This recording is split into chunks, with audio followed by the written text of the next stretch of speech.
দিন যাচ্ছে আর এগিয়ে আসছে দ্বাদশ জাতীয় সংসদ নির্বাচন। ফলে সরগরম হয়ে উঠছে দেশের রাজনৈতিক অঙ্গন।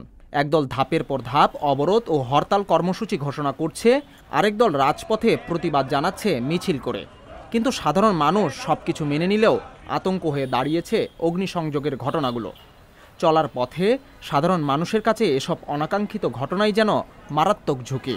আমরা যখন কলেজে যাই ভালো একটা আতঙ্ক লাগে। আমরা রাজারবাগ পুলিশ লাইন্সে ওইখানে আর কি বিএমপিদের মেন আর কি মিছিল মহল, ওইখানে যখন আমরা যাই বিভিন্ন সময় গাড়ি পাই না, গাড়ি আবার অবরোধের কারণে ভাঙচুর করে, ওইটা একটা ভয়ের আতঙ্ক থাকে। আবার আমাদের ওইদিকে পুলিশের উপর আক্রমণ করে, এর জন্য আমরা আর কি কলেজের ভিতরে থাকলে একটা আতঙ্কের মধ্যে দিয়ে আমরা বসে থাকি। দেশের যে রাজনৈতিক দলগুলো রয়েছে তাদের আসলে উচিত নিজেদের মধ্যে সকল সমস্যার সমাধান বৈঠক এবং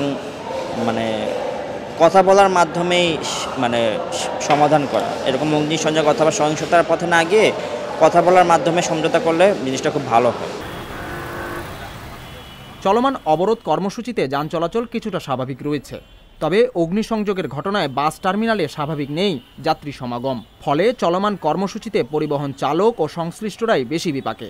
তাদের প্রত্যাশা রাজনৈতিক দলগুলো সমঝোতায় বসলে স্বাভাবিক হবে তাদের আয়ের পথ। যাত্রীর অবস্থা একবারে ভালো না, নাই খুব কম, গাড়ির সংখ্যা আগের থেকে অনেক বাড়ছে।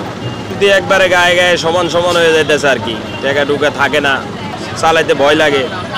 ভয় থাকার পরও কি করার, চালাইতে তো হবে। আতঙ্ক মোটামুটি সব জায়গায় আছে, মানুষ গ্লাস মিলাস চাপায় রাখে এই আর কি। তারপরেও তো তাদের মনে করেন কারো কাজ আছে, যাইতেই হবে, জরুরি বিভাগ বোঝেন না আপনার।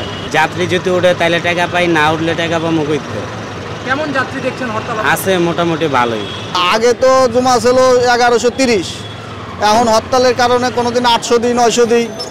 আগে দেওয়া আছে 1130 দিয়ে বাতাম 800, 1000, এখন দেওয়া যাচ্ছে 900 টাকা দিয়ে 700, 800 এরকম পাই। হরতাল অবরোধে আতঙ্ক বাড়লেও বিপরীত চিত্র মেট্রো রেল স্টেশনে।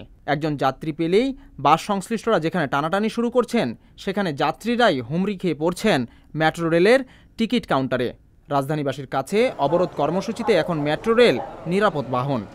আমরা তো প্রায় বাসে যাতায়াত করে থাকি, কিন্তু বর্তমানে যে পরিস্থিতি হরতাল অবরোধ যে অগ্নিসংযোগগুলো যে করা হচ্ছে, অনাকাঙ্ক্ষিত ঘটনা যে ঘটছে, এগুলোর জন্য আমার কাছে মনে হয় মেট্রো রেলটা টোটালি সেফ। কোনো সহিংসতা হওয়ার কোনো সুযোগ নেই, কোনো প্রকার ব্যাঘাত ঘটার সুযোগ নেই।